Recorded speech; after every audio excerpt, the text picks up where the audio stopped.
ستړي مشه وخت مو بخیر درنو لیدونکو د بازار خپرونې ته ښه راغلاست. نن په خپرونه کې د اقتصادي خبرونو ترڅنګ پر یوه مهمه موضوع بحث هم لرو بلکې د مهمو خبرونو سرټکي.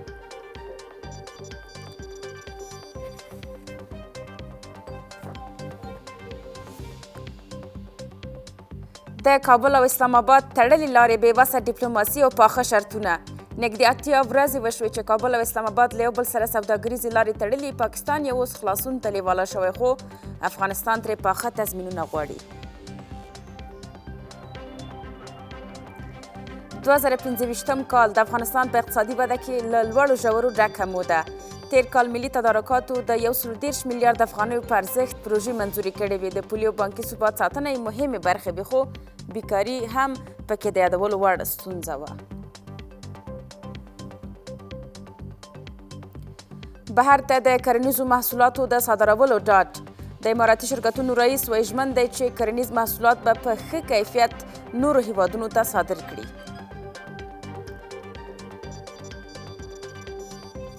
او د برېښنا ستونزې د هواري لپاره هڅې. برېښنا شرکت وایي د برېښنا د ویش شبکو لپاره له چین څخه د 5 میلیارد افغانیو په ارزښت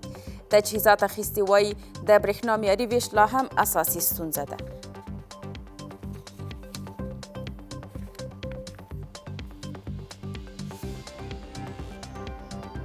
یو ځل بیا ستړي مشئ. زه بېنظیر محمدي یم. اوس هم بشپړ خبرونه.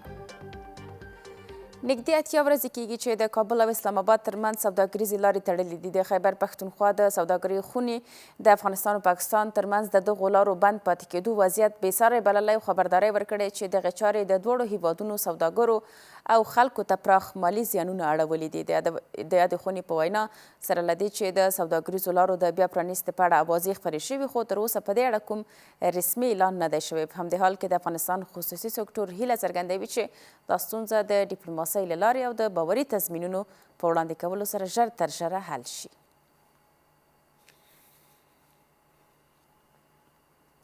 د ترانسپورت او هوایي چلند وزارت خبر ورکړی چې افغانستان او عمان د کابل او مسقط ترمنځ د مستقیم الوتنو د پیل په اړه هوکړې ته رسېدلي دي. د یاد وزارت د بیان په وینا د دغو الوتنو پیل د دواړو هیوادونو ترمنځ د هوایي اړیکو د پراختیا په برخه کې یو مهم ګام بلل کیږي او کولی شي د مسافرو د تګ راتګ اسانتیا او همدارنګه د اقتصادي او سوداګریزو همکاریو د پراختیا زمینه برابره کړي. د عمان د ترانسپورت وزیر بیا ډاډ ورکړی چې له افغانستان سره به د ځمکني ترانسپورت په برخه کې دوه اړخیزه همکاري پراخه شي.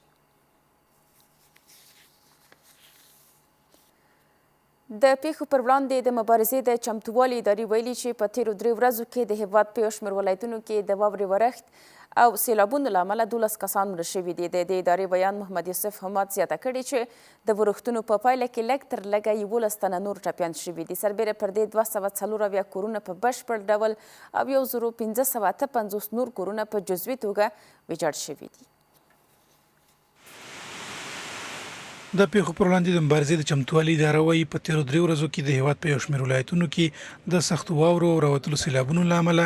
12 کسان مړه او لږ تر لږه 11 نور ټپیان دي. د دغې ادارې ویان د یادو شمېرو په تایید سره زیاتوي چې دغو پیښو په پایله کې 240 کورونه بشپړ او 1550 کورونه څه ناڅه ویجاړ شوي دي. دا پیښې یو ځل بیا ښیي چې د هیواد ډېرې سیمې د طبیعي آفتونو پر وړاندې زیانمنونکي دي. له بده مرغه زموږ 12 تنه هیوادوال شهیدان شوي او 11 کسان ټپیان شوي دي. همدارنګه 240 کورونه په بشپړ ډول او 1558 کورونه په نیمه ډول ویجاړ شوي دي. له دې سره هم مهاله د اقتصادي چارو یو شمېر شنونکي خبرداری ورکوي چې هر کال د سیلابونو تکرار او د هغوی پایلې نه یوازې د خلکو ژوند او شتمنۍ ګواښي بلکې پر کورنیو او ځایي اقتصاد هم پراخ اقتصادي فشارونه راولي. نبود معیارها و زیرساخت‌های اقتصادی، عدم مدیریت درست و در ضمن از او نبود یک پلان مناسب و بودجه بندی درستی که در سیستم دولت وجود نداره باعث از این میشه که این وضعیت بیشتر جدی بسازه و در نتیجه خسارات انگفت و خسارات بیشتری را بر مردم به وجود بیاره. وقتی که سیلاب ها هر سال در افغانستان تکرار میشه این زندگی مردم به طور جدی تحت تاثیر قرار میده و از نگاه اقتصادی متاسفانه که خانواده ها، خانه ها و زمین های زراعتی و کسب و کارهای کوچک خود از دست میتن و منبع درآمدشان قطع میشه. په ځینو ولایتونو کې د ورښتونو په دوام سره د زیانونو د زیاتېدو اندېښنې لا هم پر ځای دي. هغه اندېښنې چې د زیانمنونکو خلکو د ملاتړ لپاره د لا ډېر چمتووالي او بیړنیو اقدامونو اړتیا تر بل هر وخت جوتوي. د اماراتي شرکتونو رئیس هرات ته د خپل سفر پر مهال تورغونډۍ بندر کې له سټراس اماراتي شرکت څخه لیدنه کړې او د دې شرکت د فعالیتونو د لا معیاري کولو پر اړتیا یې ټینګار کړی. احمد جان بلال همدارنګه ډاډ ورکړی چې د بزګرانو کرنیز محصولات به په پوره کیفیت نورو هیوادونو ته ولېږدول شي. په ورته وخت کې تورغونډۍ بندر کې د سټراس اماراتي شرکت مسؤل ټینګار کړی چې له پاکستان سره د لارو تر تړل کېدو وروسته هم د هیواد صادرات او واردات په عادي ډول روان دي. د اماراتي شرکتونو رئیس هرات ولایت ته د سفر پر مهال په تورغونډۍ بندر کې د اماراتي استراس شرکت لیدنه کړې او دغه شرکت د فعالیتونو د لا معیاري کېدو په موخه یې له مسؤلینو سره خبرې اترې کړې دي. احمد جان بلال دغه ورځ تورغونډۍ بندر له لارې ازبکستان ته د لیږد لپاره د هیواد د مڼو د محصولاتو د بارولو بهیر له نږدې وکوت او زیاته کړه چې له پاکستان سره د لارو تړل کېدو او د بدیل لارو موندلو وروسته هم د افغانستان محصولات صادرات دوام لري. موږ خپل د اماراتي شرکتونو په استازیتوب باندې دا ډاډ ورکوو چې ان شاء الله العزیز په خپل برخه کې به موږ د دوی لپاره د خدماتو هم موده غځوو او هم به د خدماتو کیفیت نور هم معیاري کیږي. په تورغونډۍ بندر کې د اماراتي سټرس شرکت مسؤلین وایي دا مهال په دغه شرکت کې 140 کسان پر کار بوخت دي او زیاتوي چې د صادراتو او وارداتو برخه کې 40 ساعته معیاري خدمتونه وړاندې کیږي. څنګه چې تجارانو د خاص دی ان شاء الله دلته یو اتحادیه ځان ته لري چې اتحادیه ځان ته مسؤلین لري بیا هغوی خپل نمایندګان پر بندر کې کار کوي. د هغوی درخواست چې د کار چې په ورځ باندې بار صادر شي ان شاء الله موږ ورته آماده چې په ورځ باندې بار صادر شي نور هیوادو ته. د اقتصادي چارو ځینې شنونکي د افغانستان ترکمنستان ترمنځ د سوداګریزې راکړې ورکړې لپاره تورغونډۍ بندر اهمیت ته په کتو د سوداګریزو توکو د لیږد د اسانتیاو پر رامنځته کولو د ارزونې د بهیر پر چټکتیا او پر پرمختللو تجهیزاتو د بندر پر سمبالولو ټینګار کوي. تورغونډۍ بندر چې دی دا د افغانستان لپاره یو ستراتیژیک اقتصادي نقطه ده چې موږ کولی شو له دې لارې نه د ترکمنستان هیواد سره وصل شو ځکه ترکمنستان هیواد په مرکزي اسیا یا سنټرل ایشیا کې یو له قوي ترین اقتصادي هیوادونو نه ده که دوی سره زموږ له دغې لارې نه سوداګري پیل کیږي صادرات او وارداتو لرو. 2-3 لاینه باید ورته جوړ کړو تر هغو هغلته چک هم سي کنټرول هم سي او زر راپاس هم سي ورسره په څنګ کې د موږ د ګمرکاتو موضوعات دي چې په هغه کې هم لږ لږ خنډ کله واقع کیږي بررسي کې هغلته تشریح کې. تر دې وړاندې په تورغونډۍ بندر کې د اماراتي سټراس شرکت د مالي او اداري چارو عامر د دغه شرکت د عوایدو زیاتوالي خبر ورکړی و او ویلي چې په تېر کال کې دغه شرکت 1 میلیارډ او 600 میلیونه افغانۍ عاید ترلاسه کړی او دا پیسې د مالیې وزارت ته سپارلې دي. اسلامي امارت اعلان کړی چې په 2025 میلادي کال کې د تدارکاتو کمیسیون 562 پروژې د څه باندې 130 میلیارډ افغانیو په ارزښت منظوري کړي دي. د اسلامي امارت د بیان مرستیال ویلي چې دا د هیواد د اقتصادي ودې په لور یو مهم ګام بلل کیږي. هممهاله په روان کال کې د بانکي نظام ثبات او ښه والي د کورني تولید پراختیا او د پانګونې د زمینو برابرولو ته هم ځانګړې پاملرنه شوې ده. د افغانستان اسلامي امارت وايي په 2015 کال کې د ملي تدارکاتو کمیسیون د څه باندې 130 میلیارډ افغانیو په ارزښت 562 پروژې منظوري کړي دي. د اسلامي امارت د بیان مرستیال حمدالله فطرت دا ګام د هیواد د اقتصادي ودې او ځان بسیاینې لپاره مهم بولي او وایي چې دا مهال افغانستان په 40 برخو کې کورني تولیدات لري. تنها در سال گذشته کمیسیون ملی تدارکات در جریان 33 جلسه 562 پروژه مختلف را به ارزش حدود 103.6 میلیارد افغانی منظور کرده است که این اقدام یکی از بزرگترین و مهمترین گام‌ها در راستای رشد اقتصادی توسعه و خودکفایی کشور به شمار می‌رود. د اسلامي امارت د مسؤلانو په وینا په 2015 زیږیز کال کې د هیواد بانکي نظام هم ثبات او پرمختګ تجربه کړی دی. په دې کال کې مثبت او مهم بدلونونه رامنځته شوي چې پکې په بانکونو کې د خلکو د سپما د کچې لوړېدل، د بانکونو په شتمنیو کې نږدې 15 میلیارډ افغانۍ زیاتوالی، د ګټې په برخه کې 3.4 میلیارډ افغانۍ زیاتوالی او د پانګې په برخه کې 3 میلیارډ افغانۍ زیاتوالی شامل دی. د انفلاسیون کچه هم په مطلوب او کنټرول شوی حد کې ساتل شوی ده. د بانکي سکتور په برخه کې هم د پام وړ ګامونه اخیستل شوي دي. په دې کال کې په بانکي سکتور کې د درنو هیوادوالو د امانتونو کچه هم لوړه شوې ده. له دې سره هم مهاله اقتصادي کارپوهان د بنسټیزو پروژو عملي کېدل، د بانکي خدمتونو پراختیا او د صنعت او کورني تولید وده د کاري فرصتونو زیاتېدو او د هیوادوالو د پیر ځواک د پیاوړتیا لپاره ارزښتناک بولي. هر حرکت اقتصادی میتونه به سود اقتصاد افغانستان تمام شود. از جمله کار بالای پروژه های زیربنایی و انکشافی و توسعه‌ای هم میتونه که در طویل مدت به سود اقتصاد افغانستان تمام شود. دا په داسې حال کې چې د افغانستان اسلامي امارت له بیا واکمنېدو وروسته خپله تګلارې اقتصاد محور اعلان کړي او د اسلامي امارت چارواکو په زړونو ټینګار کړی چې په افغانستان کې د کورنیو او بهرنیو پانګوالو لپاره د پانګونې زمینه برابره ده، خو د کارپوهانو په وینا لا هم د بېوزلۍ او بیکارۍ په برخه کې ګڼې ستونزې شته چې اسلامي امارت باید په روان کال کې ورته جدي پاملرنه وکړي. د برېښنا شرکت رئیس وایي چې د معیاري برېښنا د ویش شبکو نشتوالی د هېواد تر ټولو لویه ستونزه ده، خو د شبکوي پروژو پلي کولو او د برېښنا د حلقوي لیږد لینونو د جوړولو له لارې هڅه کیږي چې ښاریانو ته د برېښنا خوندي لاسرسی برابر شي. عبدالباري عمر ټینګار کوي چې د برېښنا د ویش واردولو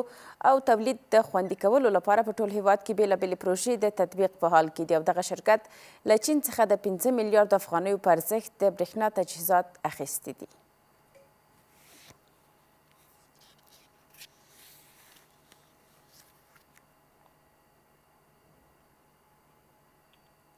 اوس مرګرزو یوې لنډې دمې ته له دمې وروسته د خپرونې دوام ته راګرځو.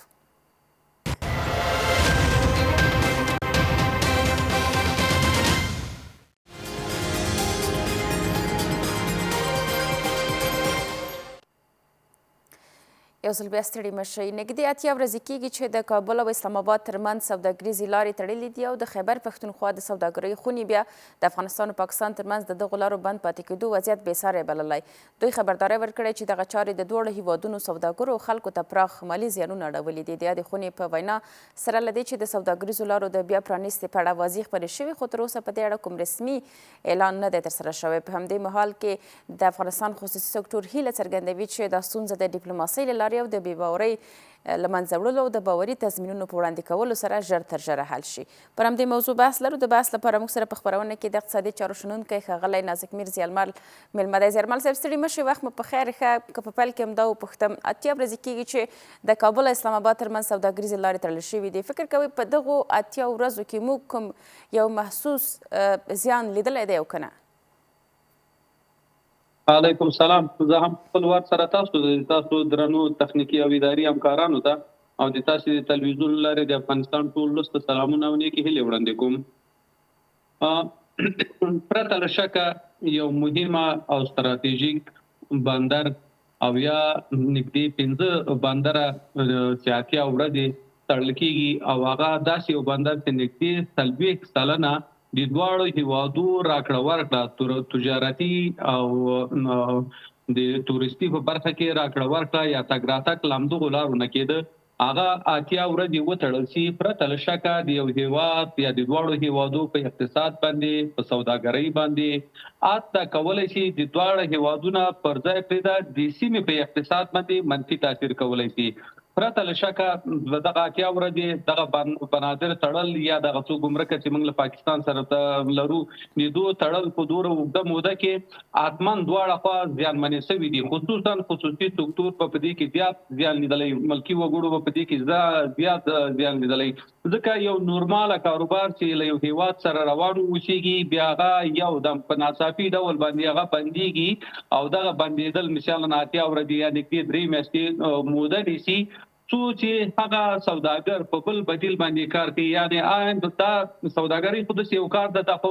لایف یا انګوینګ همیشه داسې روان کاروبار ده. دا چې ته یو ریاړی ته د خپل مارکیټ بدلې، نو تا چې کوم توکي تر اوسه خریداري کړي دي هغه د انتقال په حالات کې دي، دا ته نشي کولی چې تا هغه په زر په ډېره نږدې موده کې وکولی شي هغې ته داسې مارکیټ پیدا کړي لکه مخکې دې چې ورته پیدا کړی و. همداسې د پاکستان لوري ته هم پاکستانیان نشي کولی چې د افغانستان د مارکیټ په ډېر نږدو ورځو کې یا په نږدو میاشتو کې د ځان لپاره بل مارکیټ پیدا کړی شي. نو پرته له شکه دواړو طرف ته کافي اندازه زیانونه کړي دي، ملکي وګړو خصوصا سوداګرو او تجارانو په دې برخه کې زیات زیان لیدلی ده او تر اوسه پورې داسې کوم خاص هغه هم زیات امیدواري هم نه لیدل کېږي چې دا به په څو ورځو کې خوشي شي یا به څنګه خوشي شي، ځکه چې اوس هم خبرې مغسره کم دریځ چې د افغانستان اسلامي امارت هغه قانوني خپل حق نه چې استفاده کړې ده، ویلي چې پاکستان همیشه دغه بنادر یا له دغه سرحداتونه د ابزار په شکل باندې د افغانستان په وړاندې استفاده کړې ده. دوی باید په نړیواله کچه باندې افغانستان حکومت ته یا د کابل حکومت ته تضمینونه ورکړي تر څو وکولی شي په آینده کې دغه ستونزې له منځه لاړې شي. او که چېرې مثلا داسې یو تضمین رامنځته نه شي، بیا به هم پاکستان له همدې نه په ابزاري په شکل باندې استفاده کوي. کوم وخت چې مثلا د اسلام آباد منافع تامین وي، په هغه وخت کې به دا لاره خوشي، او کله چې مثلا د اسلام آباد په ځای باندې د کابل د منافع وخت اوسېږي، په هغه وخت کې به دغه بنادر یا دا دروازې تړلې اوسېږي. نو همدغه هیلات، همدغه بې باوري د پاکستان او د افغانستان د حکومتونو ترمنځ چې دغه د بنادرو تړل یا دغه لارو تړل انوس هم ادامه لري. تر اوسه د خاص پرمختګ په دې برخه کې نه دی راغلی. ښه زیارمل صاحب، له هغې وروسته چې دغه لارې وتړل شوې او خبرې اترې په هغه اندازه باندې نه وې چې دغه لارې بیرته پرانیستل شي، په یو اصطلاح باندې هغه قناعت کوونکي مسایل وړاندې نه شول، اسلامي امارت دا خبره وکړه چې دوی بدیل مسیرونه او بدیلې لارې لټوي. فکر کوئ په دغومره موده کې چې اته ورځې تېرې شوې، هغه بدیلونه چې موږ ولټول، کوم غوره بدیل مو پیدا کړی شو او که نه؟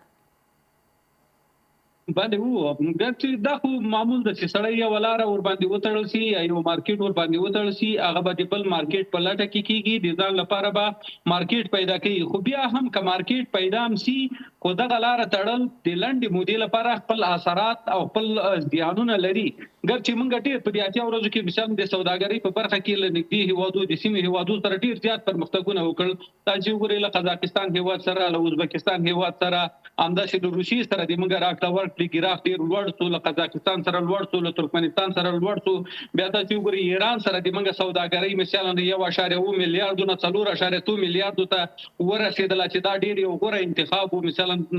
ایران د موږ ډېرې د سوداګرۍ هغه خلا وې چې مثلا مخکې د پاکستان سره د راکړې ورکړې له سبب نه هغه تشې پاتې شوې وې، هغه تشې تر ډېره حده ډکې شوې. مثلا د چابهار د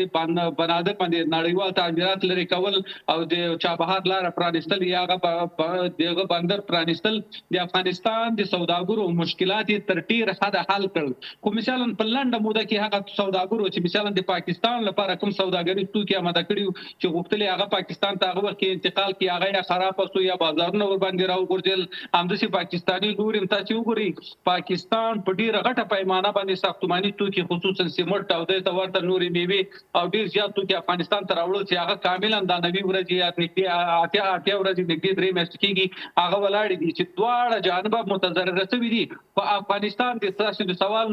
د تاسې د پوښتنې په مطابق افغانستان د ځان لپاره غوره مارکیټونه پیدا کړي دي. ګرچې مثلا دا به تر یو وخت تر یو زمانه پورې نور هم وخت واخلي تر څو په کامل ډول باندې موږ وکولای شو هغه د پاکستان د مارکیټ یا د پاکستان د بازارو بدیل نږدې بدیل پیدا کړل شو.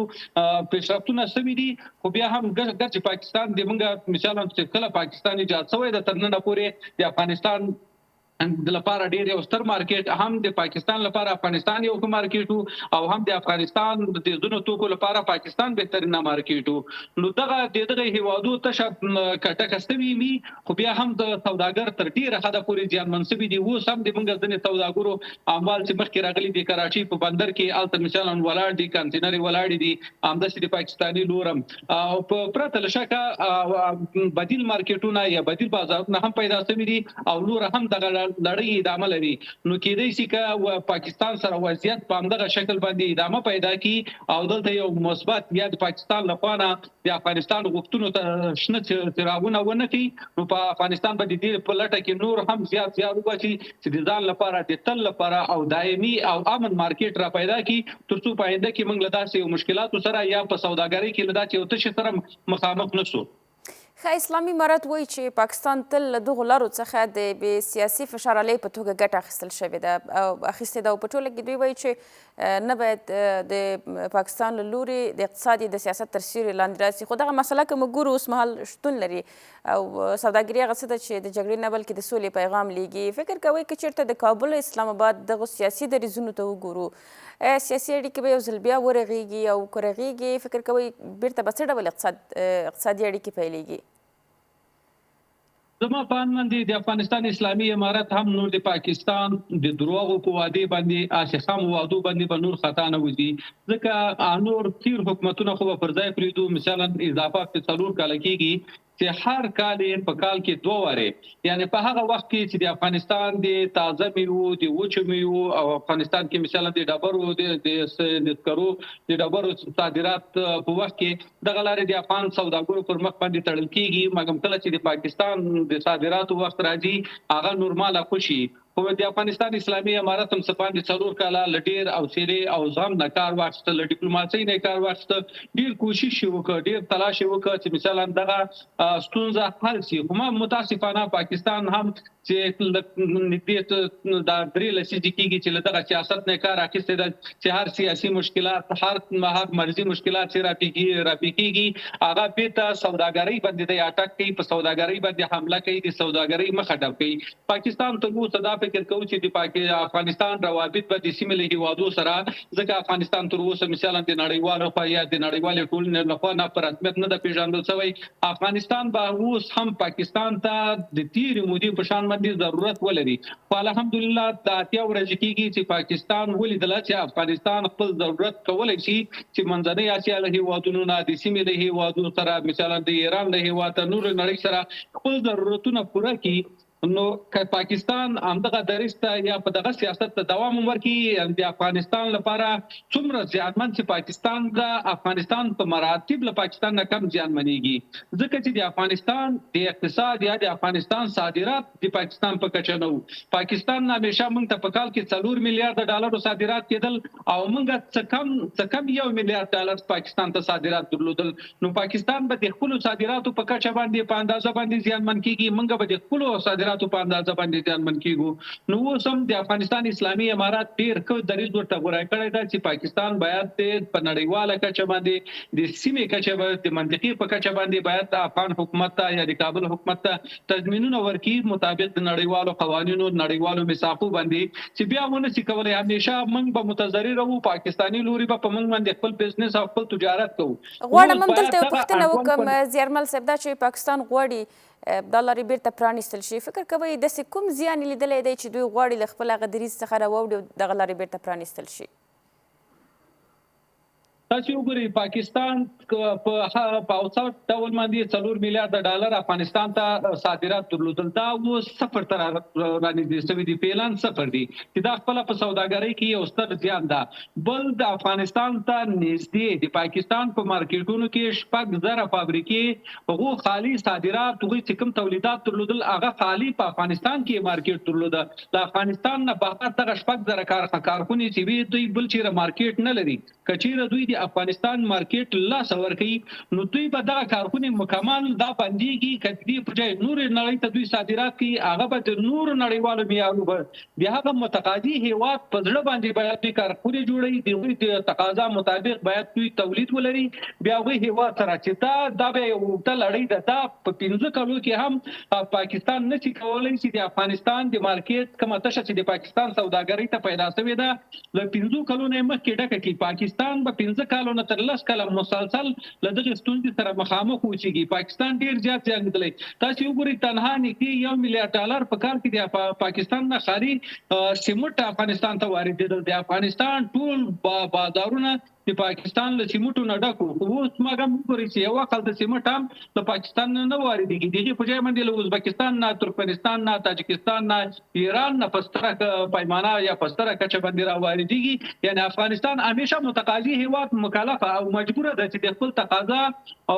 توکي له په هر قیمت چې کیږي په هر ستونزه یا په هر تکالیف باندې چې کیږي مجبوره ده چې د خپل تقاضا پوره کړي افغانستان د خپل تقاضا لپاره نږدې د 3 میاشتې کېږي چې په ځان دا تکالیف تیر کړ اوس د ځان لپاره بدیل مارکیټونه پیدا کړي دي پاکستان چې وکړل چې افغانستان د خپل د سوداګرۍ تشوز ډکه کړي د سیمینه اوس پاکستان هم لمنګ او تاسو نه پاکستان کې تلیواله ده خو بیا هم موږ هیڅ کله نه غواړو چې له هیڅ ګاونډي سره خراب احتیاط د تقابل سیاست نه کار واخلو یا مثلا ورته سیاست نه کار واخلو موږ بیا هم پاکستان کچیره وګورئ د موږ سره مثبت سوداګرۍ وکړي لمنګ سره د همجواري یا حسن نیت مراد شي او له موږ سره ښه ګاونډیتوب وکړي موږ ورته آماده یو سمه په دې شرط چې لکه دا 13 کلو کې چې له کوم سیاست نه استفاده کړې ده له هغې سیاست نه نور په آینده کې ګټه وانخلي. بله زیارمل صاحب وروستۍ پوښتنه هم کوم بحث هم همدلته راغونډو که لنډ ځواب ولرو ځکه چې وخت کم دی.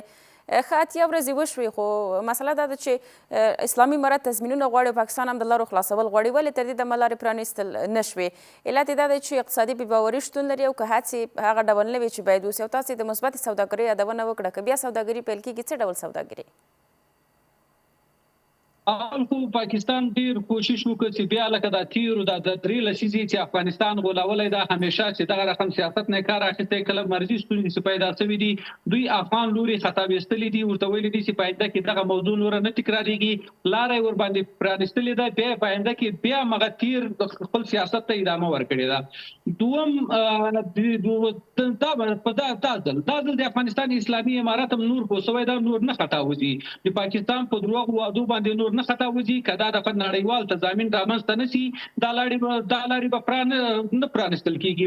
د افغانستان اسلامي امارت بدون له تضمینه آماده نه ده چې دا لاره د پاکستان د سوداګرۍ پر مخ باندې پرانیزي. نو د همدې لپاره په بدیل لارو باندې کارونه روان دي تر یو حده پورې کار هم سوی ده. انشاءالله چې د افغانستان ستونزه تر ډېره حده حل ده کومې ستونزې چې پاتې دي هغه به هم انشاءالله په لنډه راتلونکي کې هغه ستونزې هم حل شي. کور موادان د اقتصادي چارو شنونکی ښاغلی نازک میر زیارمل تاسو نام نړۍ منم. قربان درنو لیدونکو د بازار خپرونه مو هم پر همدې ځای پای ته رسېږي له تاسې همکارانو په مننې ښه وخت.